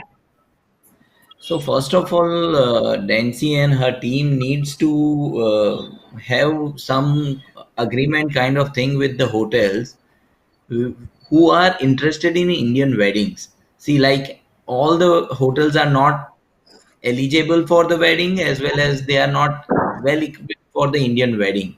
Like very few hotels are having lots of different areas where we can host the wedding. Like whoever goes to Macau, they will going to stay for 3 nights, and for 3 nights we need at least 6 locations. So you need to identify the specific hotels who are able to give 4 or 5 at least 4 venues. Second thing, their catering staff, like they must have some Indian guy who are working there, or they must have some Indian food facilities. Like Galaxy, Vikram, and Mahendra, everyone knows that there is a chef Sunil and his team is there. Like Venetian, there is a chef Khanna and his team is already there. So we prefer only that hotel, and they have to work with that hotel that now you market. And whenever there is an inquiry on board or directly from the planner, you must give them positive. Like revenue of casino, I don't know how much, but revenue from wedding is not less than the revenue of casino. And if you want to showcase your country, then you should support the wedding planner, event manager over there. Like MICE hoti hai. Sheraton is the only hotel who is getting the MICE business. Total of MICE business, 80% Sheraton hai. Why? They are open for that only. They are not entertaining anyone else because unka Venetian, they got Venetian 2000 room capacity. So all tourists are there in Venetian, and Sheraton is getting only MICE business. Same as Macau, Galaxy Macau, they have 5 units and one more is coming up in this March or April with the huge banquet facility, convention center. But the only thing is that they don't prompt in replying. Like Nancy and your team with your you have mailers and you have a database. You must share all the details of the hotel who are interested That's a very and their interesting details. point. Yeah, because not everyone is Because equipped. they have lakhs of room. Where to contact, whom to contact. Like we know Yeah. few people insider, but for 200, 300 planner, first of all, Macau government should release some document or something like that, which gives the idea to the planner through event FAQ or any medium that these are the hotel interested in the Indian wedding. Yeah, no, that's a valid point to get a little bouquet of curated products that can work well with Indian wedding planners, which is exactly the objective of this conversation also to kind of get these little tips and insights to see how to, because it's of course a new endeavor for the destination and it's based on the opportunity. So thank you, Kirbai.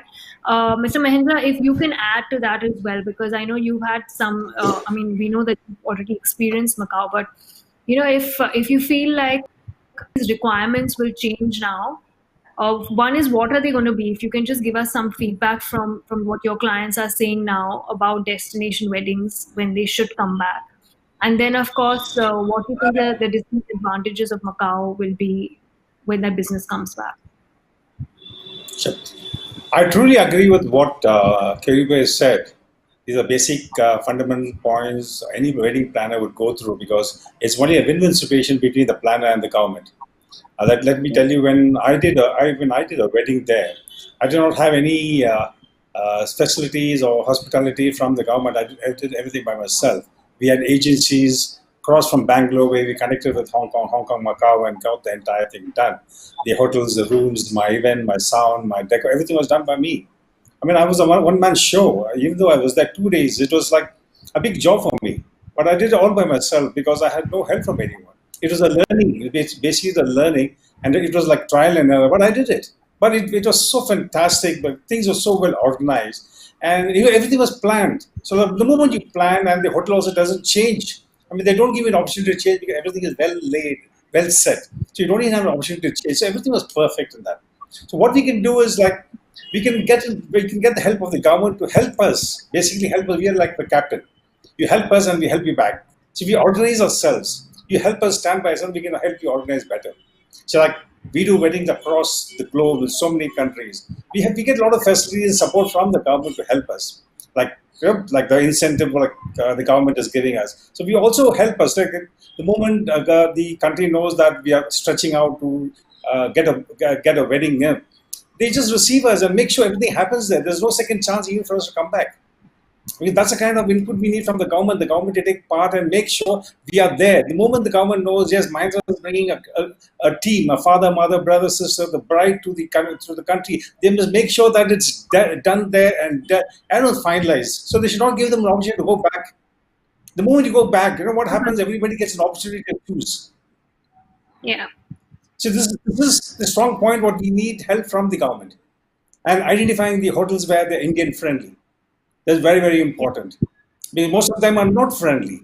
Most of them are not friendly, and they do not want the Indian crowd, like what Kayube said. They're more interested in the casino. The casino business is more stronger for them than the Indian weddings. So we need the government to support us and say, yes, this hotel is doing it. This hotel is doing it. These are the hotels we need. So we have a tie-up with them.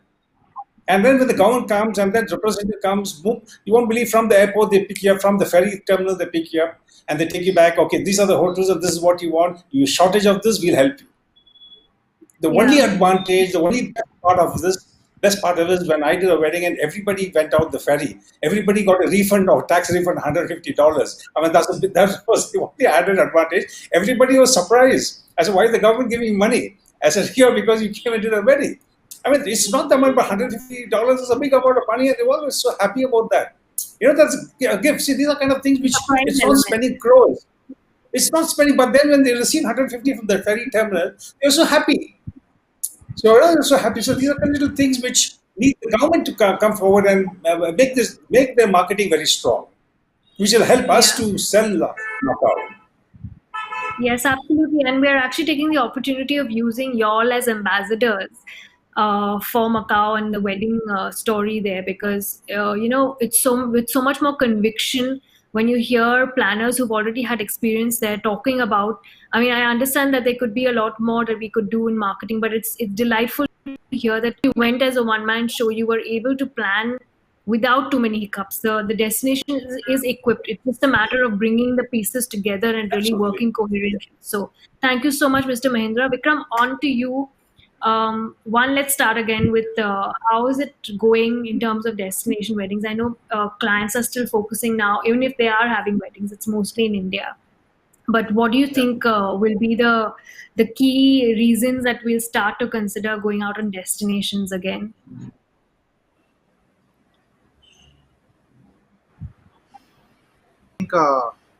Personally, I mean, when I do international weddings, I look at how affable the tourism department is, how our relation is with them. And to be honest, when it comes to, I mean, even if it's Malaysia, Sri Lanka, Bahrain, Thailand, all of them, what I generally do is I have a good relation with the tourism department, and it starts on ground, like they mentioned before as well. When it comes to the families, when they're arriving at the airport, having probably a separate immigration counter for the weddings, which probably be harder for someone like Macau, but having a separate immigration counter, direct lounge service for the family, when we have access to our board signages at the airport, or helping escorting them to the cars, or free pickup and drop. I think these are things that we could port, which could or the port rather, the port on arrival from the ferries as well. So these are something we can do, and I think these are very simple things which matter so much to the client, because it comes down to the first impression of the hospitality. So I think if they concentrate on stuff like that, of course, and then the other part about service providers, vendors, getting us in touch with the right sources there.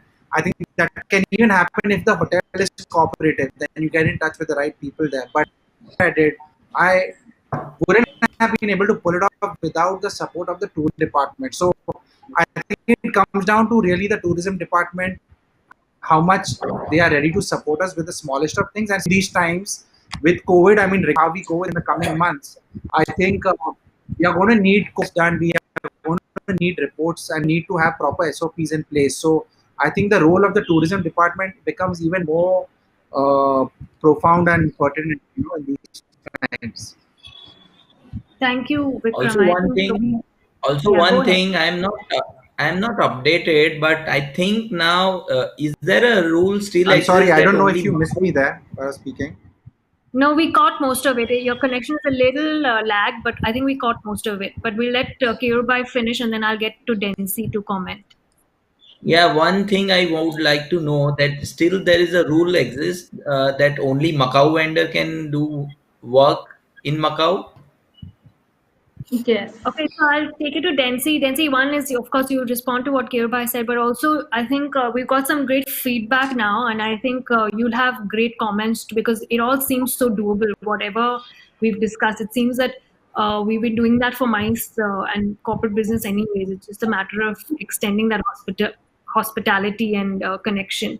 So yeah, over to you, Densi.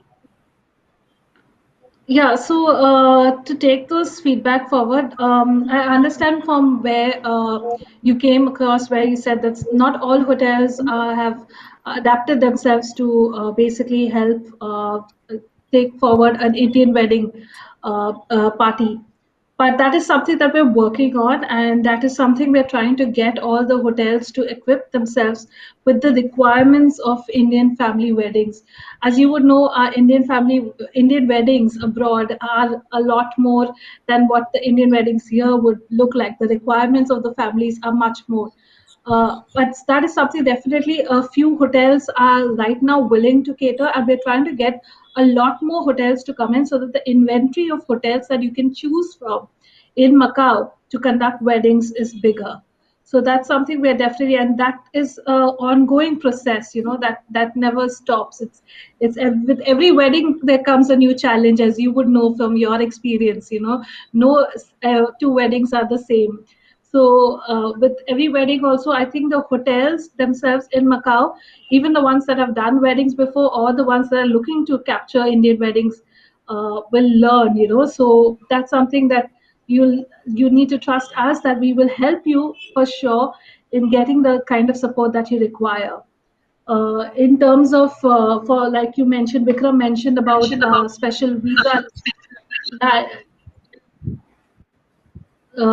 that is something, again, something definitely that we're looking at, helping easing that's for both corporates and MICE and weddings. And I understand it's when you do weddings with a group of 500, 600, whatever, 200, it becomes much easier operationally to have the family pass in through one visa counter. So that all these things, of course, if you let us know well in advance, we can try and facilitate as much as possible from our end. So that support, you can rely on us for we can definitely push this forward. Any other special demands that you have, especially with Indians, I think the culinary demands are the biggest, veg, non-veg, Jain, those kind of things. So that is definitely something that, again, we're trying to get as much training. We've taken a few Indian chefs to Macau to help them train some of the chefs in Macau to understand what an Indian cuisine is like. Of course, there are already some Indian restaurants in the destination. So people, it's a process. It's an ongoing process. So we're still looking at developing the wedding business better in Macau to cater to the Indian weddings.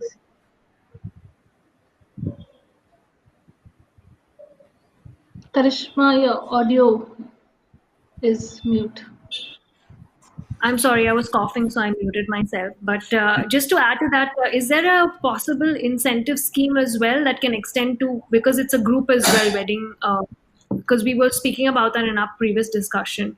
So is that also on the cards? Yeah. Yes, absolutely. So the it's a travel stimulation program, so it's applicable for weddings as well.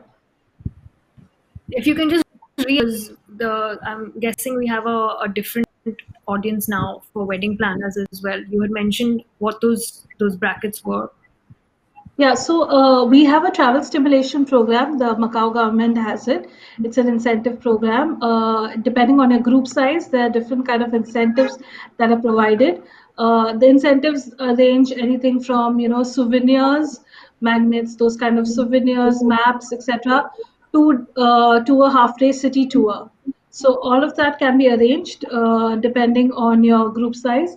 Again, there's obviously some kind of paperwork, but we are again improving this incentive program as well, the stimulation program as well. Post this pandemic, or maybe sometime next year, we might have additional incentives to provide. So we'll definitely keep you updated. And as somebody mentioned, you need information about the hotels, about the ground staff, about DMCs. That's definitely something we want to keep sharing with you. So maybe we'll connect with Karishma later and see how we can share as much destination information with all of you all. Lovely. Thanks so much, Densi. Get back to the wedding planners to get, again, I'm very keen. I ask this question on most our sessions just to see where we're progressing. Keyurbai, how fatigued are we of not having a wedding? When do you think this is going to now open up? What are your plans? 2021. 2021. Okay, and how much do you need to prepare for a wedding? So how should a destination like Macau prepare themselves? When should the planning process start if we're looking at April 2021? Minimum 90 days. Minimum 90 days. Good. Only you can manage a wedding in 90 days, but that's great to hear. No, but Vikram and Mahendra can also do it. Because Macau, the people, hospitality staff, and their efficiency is very high. Like whenever I have visited more than 60 times in Macau. Every time I have experienced that they are very efficient in terms of timeline, in terms of doing anything like communication and everything, they are very efficient. So 90 days is more than enough. Great. That's a good one, actually. A very good good point Even to even have. even you are aware that we have taken 148 planner to Macau in 3 years when we were Yes. represented. So Yeah. everyone knows about the Macau and everyone loves that venue. Yeah. Yeah, and that first-hand experience actually cannot be replicated because when you see it, you believe Yeah. it for yourself. Mr. Mahendra, if I mean, just as I wouldn't like to say closing remarks, but just as a way forward, what do you think the partnership? How will it look now? You feel like since we do have a representation in Densi in Macau's office here, do you feel like planners will be more encouraged to take to explore the destination for weddings? Where does that you see advantage now that we have a point of contact, so to say? You can do that. The government, the tourism office needs to open up and tell them, boss, this is your share. This is how we promote. Be a part of it. Like the other tourism boards. The other tourism boards are very aggressive. Be open and see this is what you see how we can get business. Why not? I mean, if I know I'm going to get some incentive, some kind of percentage. I mean, we are business people. It's all commercialized. There's nothing personal. It's all commercialized. There's no harm in that. Why not? Why? What is wrong in Macau? Macau is a super place where you can real party hard and you can have a wonderful wedding. Believe me, it happens. Yeah. The government needs to Yeah, come and out and tell me, boss, this is what I'll give you. This is what I'll give you. Do yeah, it. and Believe me, I the will give party. you. I will give you business. Today, today the entire world is closed. The entire world is closed today. I've got so many weddings, Marrakech, Morocco. I have Mauritius, everything, but no place to go. No place to go. There are clients who are even prepared to charge 180 people. The clients even they're all desperate, waiting to go out of India. Why not? This Yeah. Macau needs to take a step. Now Thailand is closed. Thailand is closed. Quarantine. Who wants to go to Thailand? Yeah, we discussed that in the last session also. There's going to be so much revenge and, travel that's based out of just having to stay home for so many months that you can actually capitalize as a destination if you kind of Absolutely, absolutely. partner the right, the right experts, the planners who really have that business revving to go. You can really capitalize and get that, that one first initial exposure that I think Macau as a destination really deserves.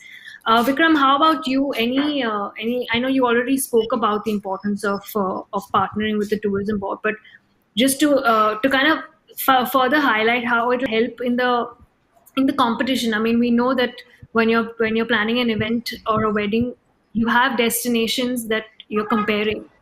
So one is, of course, the access to the tourism board and the authorities to help you along the way.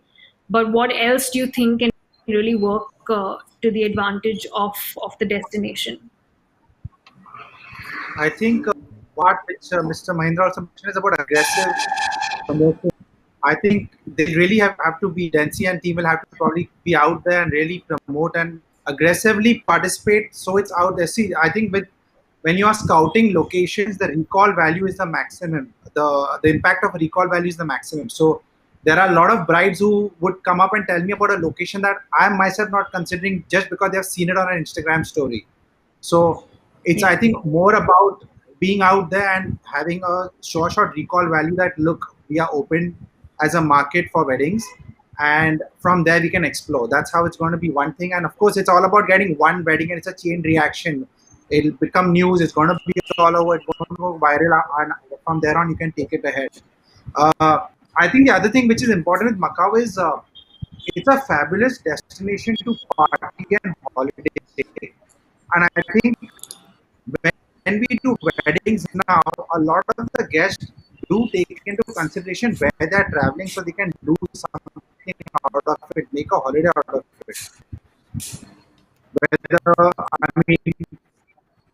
I mean, a lot of destinations that we do, like I said, people look at Shaw, Malaysia or Thailand. I mean, they go to another island and snorkel or something like that. So I think in something like Macau, it's a proper holiday destination, and a lot of people probably haven't been that far, probably till Hong Kong. So a lot of the guests would look at that as an incentive as well to travel for a wedding, you know. So I Yeah, think that's a that's good point. important as well. And I think with regards to April 2021, I hope Keyur is right on this. But I think the whole game is going to be based on how, even with Macau, how you all are going to have your yeah, about quarantine. You know, in terms of quarantine, are we supposed to quarantine if someone's on their return to India? That's a huge factor in deciding a destination today, upcoming. And secondly, if we are doing a test upon arrival, are we supposed to wait outside till we check in to a hotel? Because that's what's happening in Middle East, that we are not allowed to check into a hotel at least till get tested and come out. So things like that will have to be taken into in the keeping the mind. Okay, just for the benefit of the audience, I'm going to just reiterate what Vikram said because his internet is a little lagging. But there was a very good point, Vikram, where you pointed out how bragging rights of the guests are now an important aspect. Recall of a destination is what really determines whether they come into the consideration set when a family is planning. And Macau kind of, I mean, of course, Macau checks very highly when it comes to a great experience and the guests sharing this experience. There's a lot of experiences to have in the destination.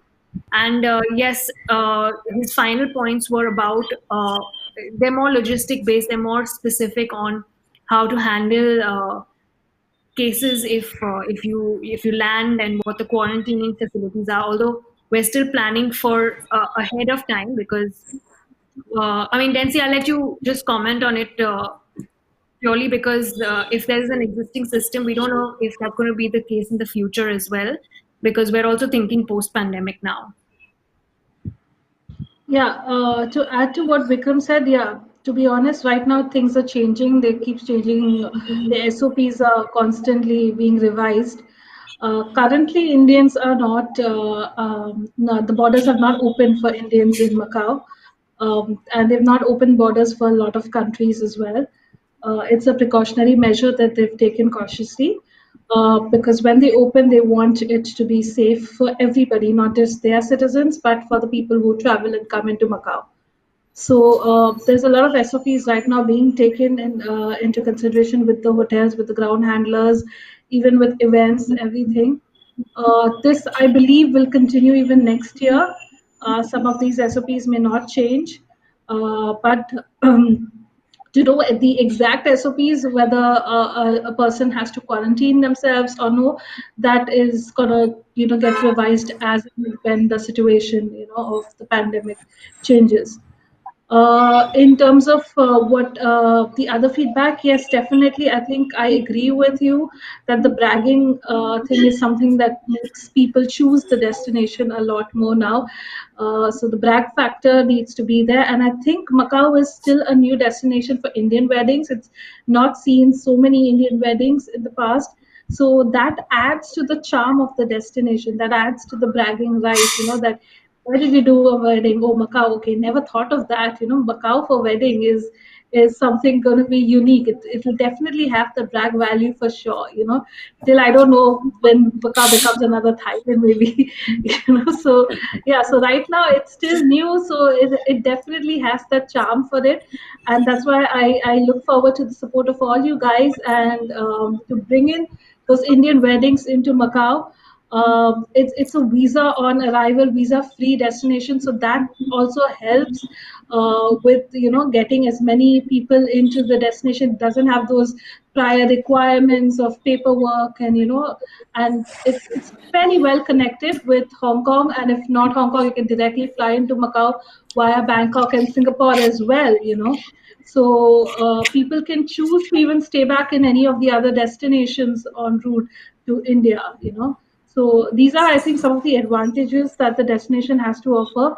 And that's why we think that we're getting ready to have the big band baja of Indian weddings into Macau.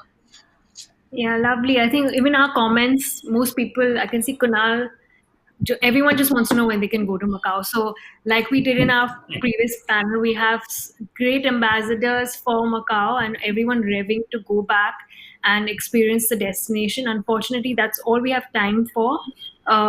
We can obviously continue the conversation because we're going to have this on our channels for the day to come. But thank you so very much to all my speakers for taking the time out. Thank you for sharing your experiences about Macau, and thank you for really giving us these great insights. I know I speak on behalf of Macau Tourism as well to say that we really appreciate this feedback, and it really helps us to build closer relationships and programs that are more relevant for your business. I'll hand it over to Densi for a final word, and then we'll call it a day. Well, thanks, Karishma, and thank you all. Wonderful feedback that I got from each one of you. I'll definitely take it back, and we'll see how we can improve and what else can we do, what else can we add on to have the big fat Indian weddings into Macau. Lovely. Thank you very much. Thank you to the team at Scoop for assisting us to run the whole program. And of course to Macau Tourism for being such a great partner through this webinar and a lot of our projects. Thank you. Thank you, guys. Thank you. Thank you for having me. Thank you. Thank you so much.